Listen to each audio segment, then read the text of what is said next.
Cada vez que comenzamos un año nos proponemos algunos desafíos, idealmente desafíos a la luz de la Escritura, a la luz de la voluntad del Señor.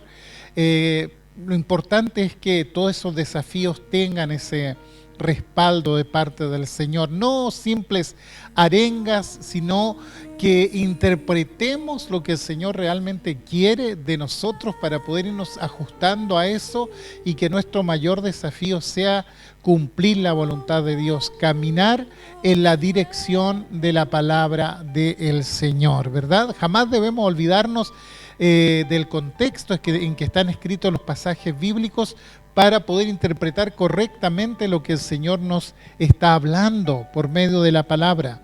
Hoy quisiera desafiar a toda mi amable audiencia con una frase profética. Y digo profética porque fue dicha por un profeta del Antiguo Testamento, como lo es el profeta Joel. Allí en el libro de Joel, capítulo 3, verso 9 en adelante, dice de la siguiente manera: proclamad esto entre las naciones, proclamad guerra, despertad a los valientes, acérquense, vengan todos los hombres de guerra, forjad espadas de vuestros asadones, lanzas de vuestras hoces, diga el débil, fuerte soy. Juntaos y venid naciones todas de alrededor y congregaos. Haz venir allí, oh Jehová, a tus fuertes. En esta ocasión no haré un desglose de cada frase, porque en realidad me gustaría fijar en vuestras mentes y el Espíritu Santo lo haga en cada corazón esta frase o una de estas frases que acabamos de considerar leyendo el pasaje de Joel. Despertad a los valientes. Despertad a los valientes. Fíjese que cuando Joel escribe su profecía, todo el reino de Judá había sido devastado por una gran plaga de langosta, señal inequívoca del juicio de Dios. Todos los campos de grano, todos los viñedos, todo lo verde se había destruido por esta plaga de insectos que se había levantado. Y frente a este panorama tan adverso siempre está presente la misericordia de Dios.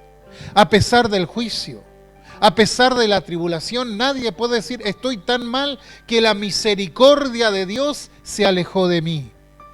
Cuando clamamos con fe, aún desde el vientre de un pez como lo hizo Jonás, el Señor siempre nos va a escuchar.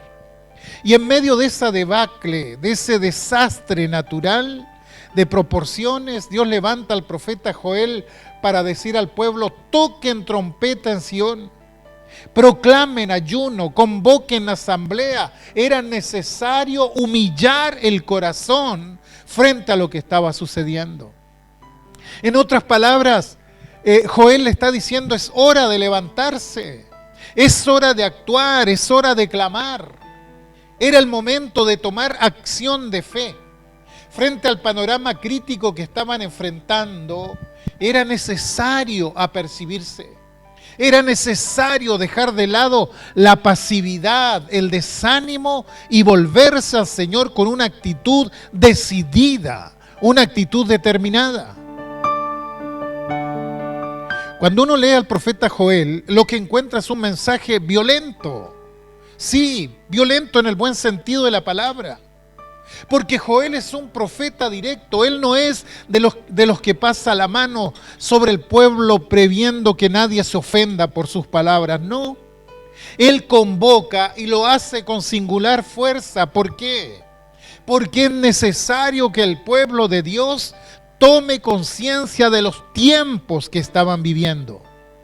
Y bueno, yo leo esto y uno no puede dejar de hacer un paralelo de estos tiempos con los tiempos nuestros, los tiempos actuales que estamos viviendo nosotros.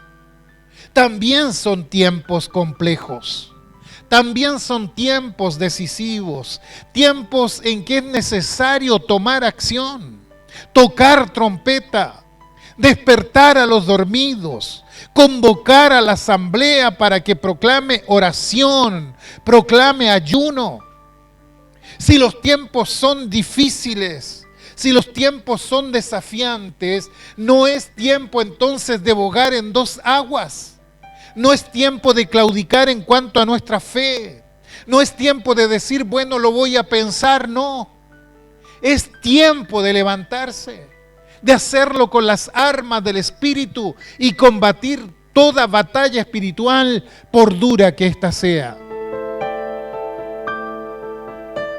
El capítulo 2, verso 15 dice, toquen trompeta en Sión, proclamen ayuno, convoquen asamblea, reúnan al pueblo, santifiquen la reunión, junten a los ancianos, congreguen a los niños y a los que maman, salga de su cámara el novio, de su tálamo la novia. Entre la entrada y el altar lloren, lloren los sacerdotes, ministros del Señor. Yo no sé si usted puede medir la magnitud de este llamado, el dramatismo con el cual clama el profeta de Dios. Es un llamado no solo para la gente adulta, no es solo para los varones, es un llamado transversal, es un llamado para todos, aún para los niños, aún para los ancianos. ¿Por qué? Porque es una emergencia. Todos somos convocados a clamar al Señor, aún los que maman, aún el novio y la novia en su luna de miel, porque es necesario levantar un clamor ante el Señor, porque los tiempos son difíciles. Y a veces leemos esto y lo consideramos tan épico y tan lejos de nuestra realidad. Nos cuesta discernir espiritualmente el tiempo que vivimos. Vemos noticias, escuchamos cosas, pero ni nos imaginamos lo que se está desatando ahora mismo en el mundo espiritual. Pero aquí tenemos un botón de alarma, un botón de pánico, como se dice, ¿no? Una trompeta que está sonando y está diciendo, es hora de despertar, es hora de clamar, es hora de movilizarse. Y quizá no haya ánimo porque nos cansamos, pero hay que hacerlo. Así como cuando un bombero escucha la sirena a las 3, 4 de la mañana, en medio de su descanso, de su sueño, hay que levantarse porque hay una emergencia. ¿Saben? Desde la pandemia hacia acá he visto cómo se ha levantado un espíritu de desaliento, de desánimo, no solo en el mundo, sino dentro de las iglesias, pero es algo que lo vemos por todas partes. Creo que hay un trabajo que el enemigo está haciendo de una manera muy sutil, pero desgraciadamente de una manera muy eficaz, y es desanimar al pueblo de Dios incluido. Y yo no sé si usted ha percibido esto, pero hay muchas cosas que nos han venido a distraer de lo que el Señor quiere que hagamos. Nos cuesta comprometernos, nos cuesta ser parte activa de un cuerpo. Decimos que pertenecemos a la iglesia, pero no queremos comprometernos más allá. Estoy bien aquí, porque yo igual oro, porque igual doy mi ofrenda, porque igual vengo a la iglesia, pero no me gusta comprometerme. Que los demás hagan. Quizá yo pueda ayudar desde atrás. En el fondo lo que estamos diciendo es, a mí no me interesa el compromiso. Entiendo que es bueno estar aquí, pero no quiero comprometerme. ¿Por qué? Porque el compromiso requiere carácter. El compromiso requiere sometimiento. El compromiso requiere orden, disciplina, y esto lamentablemente es lo que estamos echando mucho de menos. Y todo este desaliento se está generalizando porque hoy por hoy nadie quiere el compromiso. Todos queremos el beneficio, pero no queremos el compromiso. Vivimos en una sociedad que no le gustan los compromisos. Quiere lo rápido, lo presente, lo que no me signifique esfuerzo. Y desgraciadamente, ese espíritu ha entrado a las iglesias también. Hoy por hoy lo que nos manda, lo que nos rige, en rigor no es la escritura, es la agenda. Porque cada vez que se pide algo por la causa del Señor, a ver, voy a revisar mi agenda. Voy a ver qué es lo que tengo que hacer. Y a veces yo digo, ¿qué tanto habrá que hacer? Y a veces me figura el Grinch cuando lo invitaron a celebrar la Navidad. No sé si lo ha visto usted. Dice, ay, ¿por qué me pidieron esto con tan poca anticipación? Quisiera ir, pero mi agenda no me lo permite. Y como que empieza a revisar una agenda y dice, a las 4 pasado meridiano, tengo que sumergirme en mi propia miseria. 4:30 tengo que contemplar el abismo. Y entonces no me queda tiempo. Dice el pasaje que es necesario que despertemos. No sé si usted lo considera igual, pero yo creo que así es como debe ser. Debemos procurar el antídoto para este veneno que es el desánimo. Mediante la acción poderosa del Espíritu Santo, podemos destruir todo espíritu que haya traído desaliento sobre el pueblo de Dios. Para ello es necesario profundizar en su palabra primeramente, profundizar en la Escritura y profundizar en una vida de oración, las dos cosas juntas. Nunca olvidemos que estamos de paso en esta vida, que somos peregrinos sobre esta tierra, y un peregrino es alguien que va de paso. Es alguien que no ha llegado aún a su morada definitiva. A diferencia de un extranjero, el peregrino sabe que su estadía es solo temporal, porque hay extranjeros que buscan otra patria y se quedan allí, pero el peregrino no. El peregrino va de paso. Y eso somos nosotros. Solo estamos de paso en esta vida. Como Abraham, el padre de la fe, que vivió peregrino toda su vida. ¿Por qué? Porque él esperaba, aguardaba la ciudad que tiene fundamentos, cuyo arquitecto y constructor es Dios. Y yo creo, hermanos, sin temor a equivocarme, que la iglesia debe ser peregrina. Y para ello debe tomar acción. Debe tomar conciencia de su realidad. Por eso es necesario despertar a los valientes, a los que estén realmente dispuestos a tomar las armas y seguir adelante. Es necesario que los corazones comiencen a arder cuando se comienza a leer y a comprender la palabra, así como aquellos discípulos camino de Emaús. Nuestro corazón ardía cuando abrió la palabra.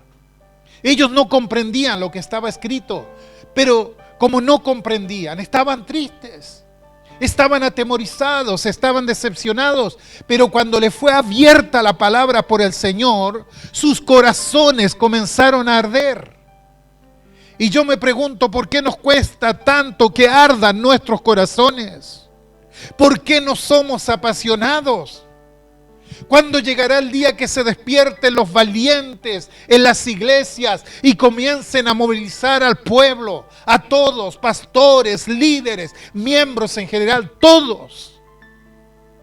Yo creo que este es el tiempo en que deben levantarse esos valientes, hombres y mujeres, que a costa de sus vidas arrebaten las cosas que Dios tiene para ellos. Como dice Mateo 11, el reino de los cielos sufre violencia y los violentos lo arrebatan. Aquí está hablando no de gente iracunda e incontrolable. Acá se refiere a gente de carácter, gente decidida que no anda llorando por las esquinas, sino gente que dice: yo vine a esto y no pretendo moverme ni irme de este lugar con las manos vacías. Jesús en una ocasión se refirió a un hombre valiente, a Juan el Bautista, el gran precursor de Cristo, un hombre implacable en lo concerniente a su fe, en lo concerniente a su mensaje, en lo concerniente a su ministerio. Jesús dijo de Juan el Bautista: entre los que nacen de mujer no se ha levantado otro mayor que Juan el Bautista. Juan era un hombre violento, en el buen sentido de la palabra. ¿Y sabe por qué se le describe así? Porque así deben ser los que anuncian la venida de Cristo. Juan despreció su vida con tal de ser fiel a Dios. Y así es como deben levantarse los valientes en estos tiempos, con determinación, con carácter, con franqueza, gente que arrebate el reino de los cielos. La Biblia menciona un grupo de hombres conocido como los valientes guerreros de David. Quizás no se predica mucho de ellos, pero si usted va a 1 de Crónicas, capítulo 11, o 2 de Samuel, capítulo 23, los va a encontrar allí. Hombres implacables. Jasobeam, hijo de Jacmoni, caudillo de los 30, el cual blandió su lanza una vez contra 300 a los cuales mató. Eleazar, hijo de Dodo, quien estuvo con David en Pasdamim, donde había una parcela de tierra llena de cebada, y se pusieron ellos en medio de la parcela y la defendieron, y vencieron a los filisteos, porque Jehová los favoreció con una gran victoria. Dice la historia que 3 de estos hombres acompañaron a David en la cueva de Adulam, y mientras había una guarnición de soldados enemigos en Belén, los filisteos justo delante de ellos, y David dijo algo como: ¿y quién me diera de beber de las aguas del pozo de Belén que está a la puerta? ¿Sabe lo que pasó? Aquellos 3 hombres desafiaron el ejército filisteo, llegaron al pozo de Belén y trajeron agua para que David bebiera. Y cuando le extendieron el odre con agua, David no quiso beberla porque dijo: ¿podría yo beber algo por lo cual estos hombres expusieron sus vidas? Y no sea yo digno de beber esa agua. Oh, yo pienso en esto y pienso que quizá estamos tan lejos del carácter de estos hombres. Cualquier cosa nos atemoriza, nos desanima, cualquier cosa moja nuestras alas. Pero estos hombres desafiaron ejércitos, desafiaron gigantes, porque su celo era tan grande. Hoy ya no es así. Hay miedo, hay temor en la fila de los creyentes, hay gente que renuncia, y todo eso se traduce a una tremenda falta de confianza. Saben, cuando leo Apocalipsis 21:8, siempre me pregunto por qué dice que los cobardes tendrán su parte en el lago que arde con fuego y azufre. Yo puedo entender que me digan que los incrédulos van a ser condenados, que los abominables van a ser condenados, que los homicidas, que los fornicarios, los hechiceros, los idólatras, los mentirosos van a ser condenados. Pero los cobardes, ¿entonces malo ser cobarde? Fíjese que sí. Sí, lo es. No creo que debamos ser intrépidos por el mero hecho de serlo. Pero cuando las cosas sagradas, cuando los principios de la fe son ridiculizados, entonces hay que salir a defender. Hay que blandir espada en el nombre del Señor. Yo no sé cuántos me están siguiendo hasta aquí. Es necesario despertar a los valientes, hombres y mujeres con la espada del Espíritu en sus manos. Vivimos en una sociedad que normaliza y promueve el pecado. El mundo quiere presentarnos la homosexualidad como algo normal, como algo honroso prácticamente. Y toda esa basura la vemos y la escuchamos todos los días. ¿Y qué vamos a hacer nosotros? ¿Nos quedaremos callados? Total, el mundo es así. ¿O diremos qué es lo que creemos como cristianos al respecto? Hay que tener agallas. Por eso hay que despertar a los valientes. Jeremías, lamentándose por la degradación moral de Jerusalén, él llora y dice: oh, cómo se ha ennegrecido el oro, cómo el buen oro ha perdido su brillo. Los hijos de Sión, preciados y estimados más que el oro puro, cómo son tenidos ahora por vasijas de barro, obras de mano de alfarero. En otras palabras, todo se ha devaluado. Lo que era oro ahora se estima como vasija de barro. No sé qué fue lo que nos pasó. Hasta hace algunos años teníamos tanta hambre por la palabra de Dios, por servir en la obra del Señor. Conversaba con alguien el otro día. Dice, cuando éramos jóvenes, los domingos se nos hacía corto el día para servirle al Señor. Yo recuerdo esos tiempos. A las 9 de la mañana había oración matinal. Ahí teníamos que estar orando, clamando al Señor. Estoy hablando de un día domingo cualquiera. A las 11 de la mañana teníamos la escuela dominical. Ahí estábamos para estudiar, para aprender la palabra. Salíamos a servirnos un poco de comida rápidamente y a las 14:30 Ya íbamos a los locales de predicación para volver rápidamente y a las 6 de la tarde estar en el culto. ¿Y qué nos pasó? ¿Dónde quedó ese fervor de antaño?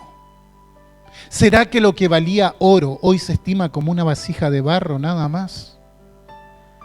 Me preocupa demasiado ver con la naturalidad que nos negamos a trabajar, a asumir compromisos en la obra del Señor.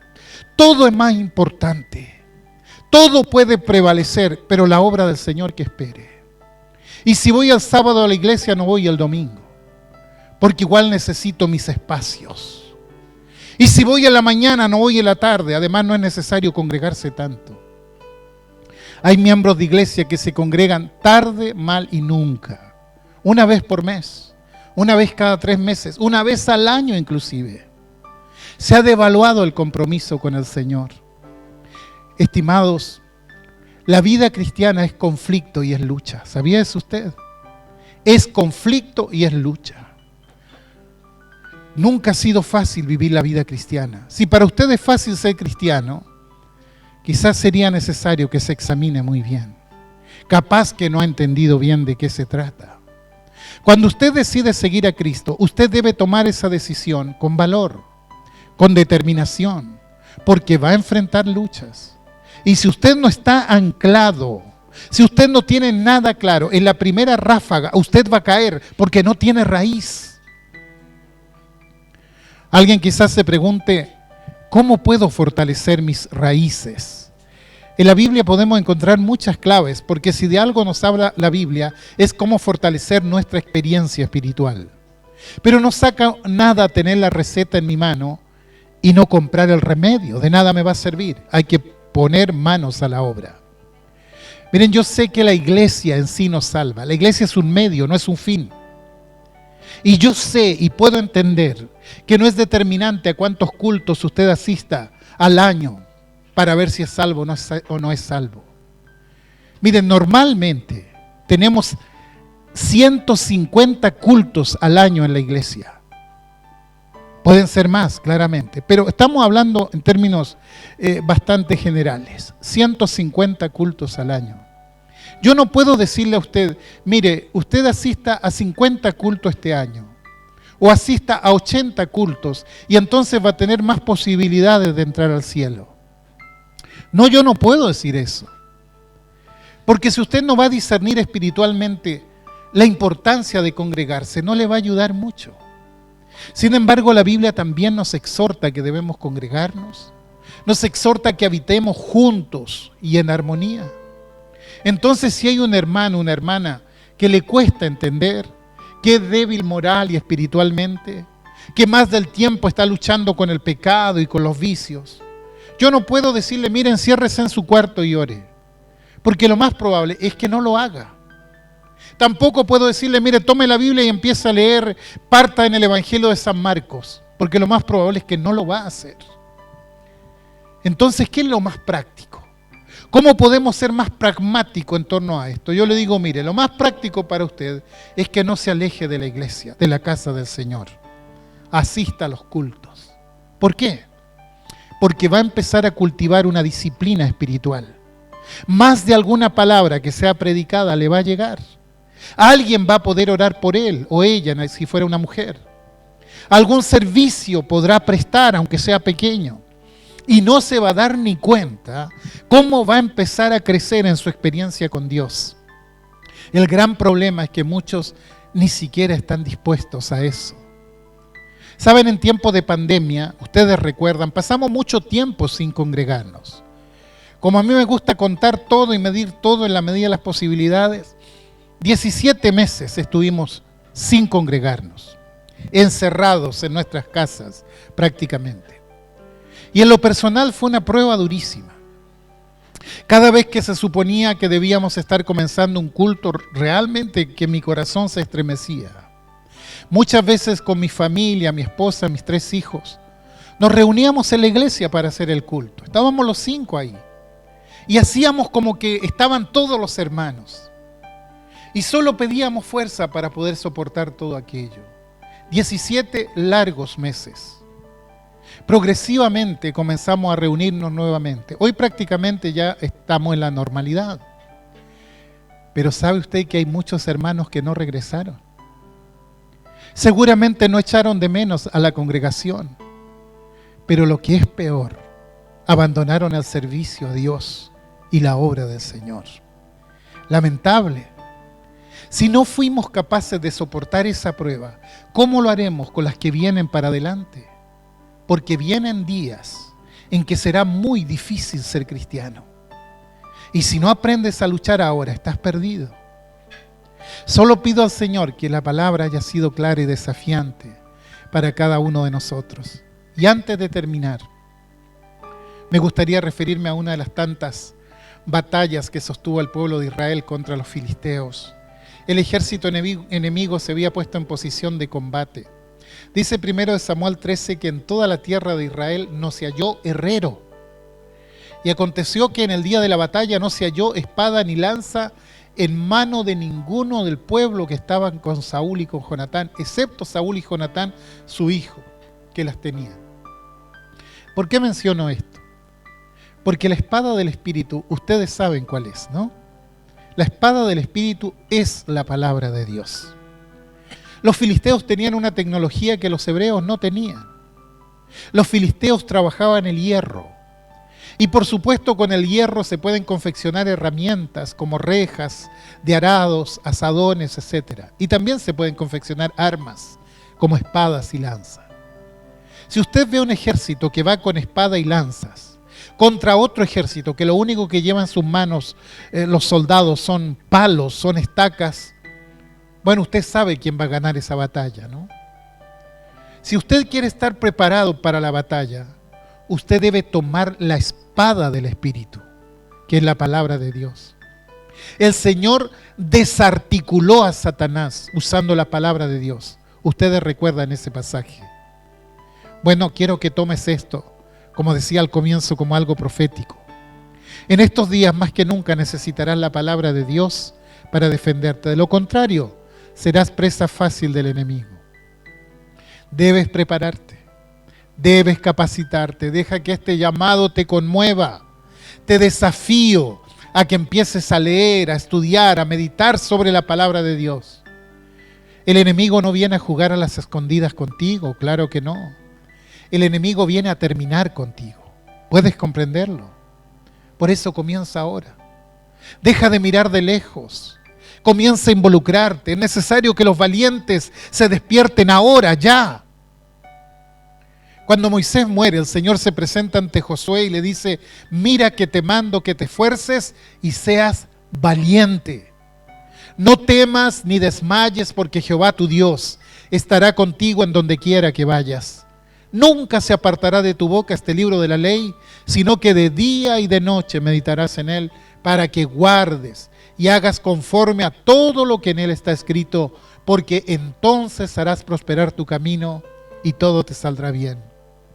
Y allá en 2 de Crónicas 27:6 dice que Jotam se hizo fuerte porque preparó sus caminos delante de Jehová su Dios.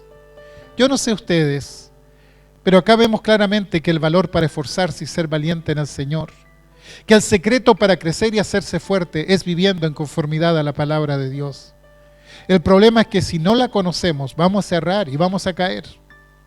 Entonces acá no es una cosa de si me gusta o no me gusta leer y estudiar la palabra de Dios. Es una necesidad apremiante. Nunca te apartes de este libro de la ley, le dijo Dios a Josué. Nunca. Medita en él de día y de noche. Solo así harás prosperar tu camino. Y Jotam, rey de Judá, dice, preparó sus caminos delante de Dios. Cuando usted se prepara para algo, aparte de prever muy bien lo que va a hacer, deberá tomar su tiempo. Cada proyecto, cuanto más grande, requiere de más tiempo.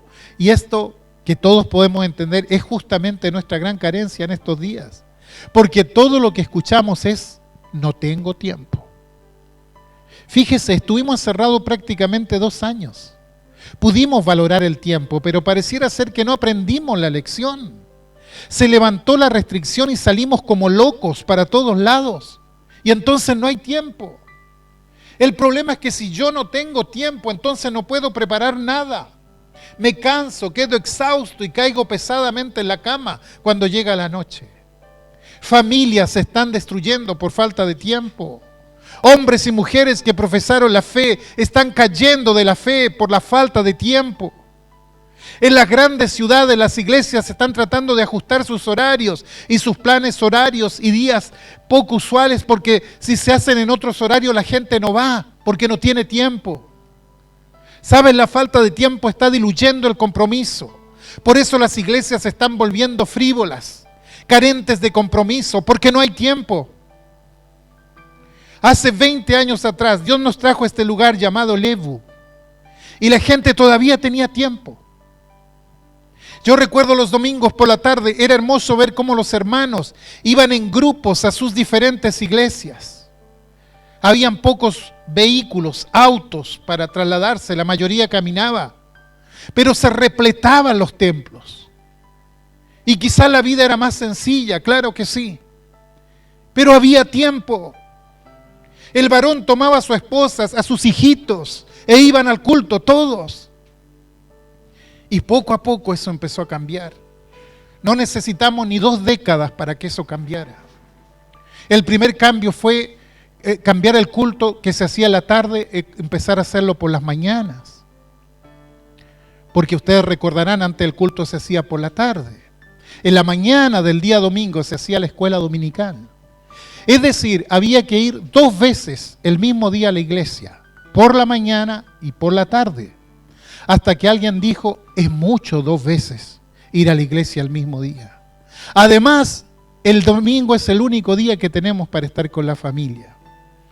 Y entonces se cambió el culto de la tarde por la mañana. Y comenzó a cambiar la dinámica.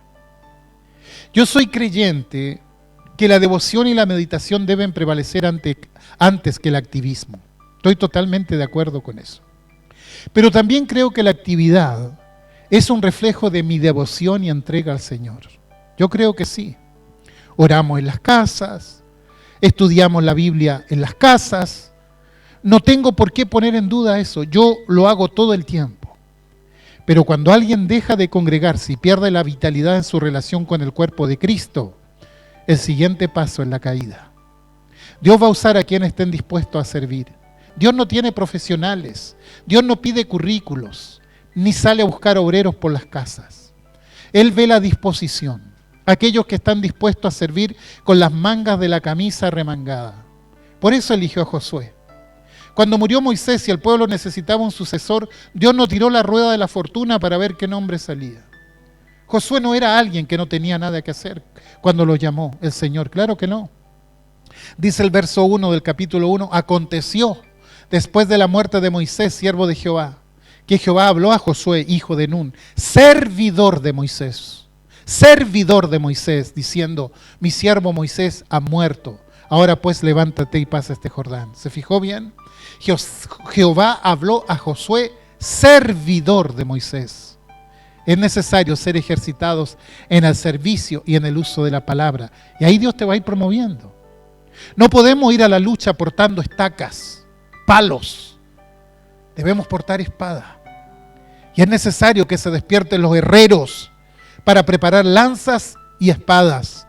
Trabajar el hierro no era algo fácil. Poner dúctil una materia sólida como el hierro requería ciencia. Los filisteos prevalecieron desarmando a Israel en la batalla porque ellos tenían espada y Israel no la tenía. Pero años después Dios hablaría por medio del profeta Zacarías cuando le dijo, no con ejército, ni con fuerza, sino con mi espíritu, ha dicho Jehová de los ejércitos. Pablo le dijo a su hijo fiel Timoteo, hijo espiritual, procura con diligencia presentarte a Dios aprobado como obrero que no tiene de qué avergonzarse, que usa bien, que traza bien la palabra de verdad. Y este llamado es para usted y es para mí. Procura con diligencia presentarte a Dios aprobado como un obrero que traza correctamente la palabra de Dios. Y la respuesta es personal. Cada uno debe darla con responsabilidad y solemnidad delante de Dios. Entiendo que estas cosas son hiper sabidas, pero es necesario recordarlas. Quizás deberíamos estar hablando de nuestras hazañas espirituales en Cristo Jesús, pero aún se hace necesario recordar lo más elemental del discipulado cristiano. Procura, esfuérzate, disponte, gestiona, haz lo que tienes que hacer. Dejemos que el Espíritu haga lo que tiene que hacer, pero para eso debemos hacer nosotros nuestra parte. Usted no le echa gasolina a un auto que no anda. Bueno, Dios no da autoridad espiritual a quien no le interesa avanzar ni crecer en Cristo. Si usted se siente bien como está y no se autodesafía en nada, bueno, ahí va a estar. Vendrá a la iglesia seguramente, pero no le va a servir de mucho. El diablo también va a las iglesias, de verdad. Y ni sueño le da a la hora de la prédica. Pero levántate en nombre de Cristo. Levántate para ser una amenaza contra el enemigo y las cosas van a comenzar a cambiar. Ahí descubrirán lo que significa ser un valiente en Cristo Jesús. Aún resuenan las palabras de Isaías 60 cuando dice: levántate, resplandece, porque ha venido tu luz y la gloria de Jehová ha nacido sobre ti. Proclamad esto entre las naciones, proclamad guerra, despertad a los valientes, despertad a los valientes. Una noche Dios inquietó mi espíritu. Entre insomnio y poco sueño, ya hace varios años, Dios me llevó al lugar del culto, en medio de la noche, en mi sueño. Si se veía algo de luz, era por los postes de luz que iluminaban un poco hacia adentro. Y con esa luz tenue, vi muchas personas durmiendo en sacos de dormir. Yo no sé a cuánto le ha tocado dormir en el suelo, pero eran varios durmiendo en esos sacos a puro suelo. Entonces escuché una voz que me decía: despiértalos, despiértalos. Yo no sé si he contado esto alguna vez, pero ahora que lo recuerdo le encuentro mucho sentido a todo eso. Es necesario despertar a los valientes. Y cuando hablo de valiente, no te digo que mires hacia el lado o hacia atrás, porque este mensaje es para ti. Quiero que sepas que Dios está hablando a tu vida en este día.